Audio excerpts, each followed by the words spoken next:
Housing charities, MPs, squatters, property consultants, activists, lawyers and artists have accused the government of sneaking in an amendment to the Legal Aid, Sentencing and Punishment of Offenders Bill, announced today by Justice Secretary Ken Clarke, to make squatting in residential buildings a criminal offence in the United Kingdom.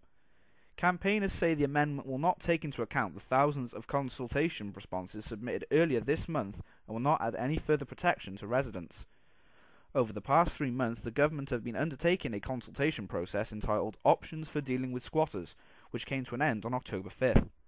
Squatters Action for Secure Homes, or SQUASH, have accused the government of ignoring the consultation by rushing through anti-squatting laws only 3 weeks after the consultation has ended.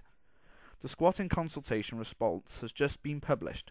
90% of responses argue against taking any action on squatting. Of a total of 2,217 responses, 2,126 were from people concerned about the impact of criminalising squatting. The consultation response recognised that the statistical weight of responses was therefore against taking any action on squatting. The amendment states that making squatting in residential building a criminal offence will end the misery of homeowners whose properties have been preyed on by squatters. However, strong legislation already exists to protect the residents from having their homes squatted.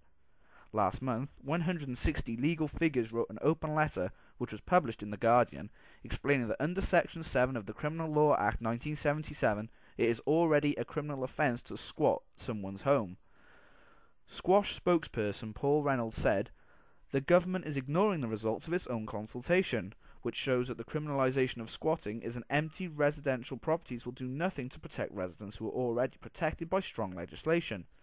This amendment will criminalise the homeless in the middle of a housing crisis who use squatting as the last remaining option to keep a roof over their heads." John McDonnell, MP for Hayes and Harlington, said this, "By trying to sneak this amendment through the back door, the government are attempting to bypass democracy itself. There were over 2,200 responses to the consultation on squatting, so there is no way the government could have acknowledged all the evidence." For more information and interviews, contact squashcampaign.org or phone 07415 516 105 John McDonnell MP. There are many other websites to view this information.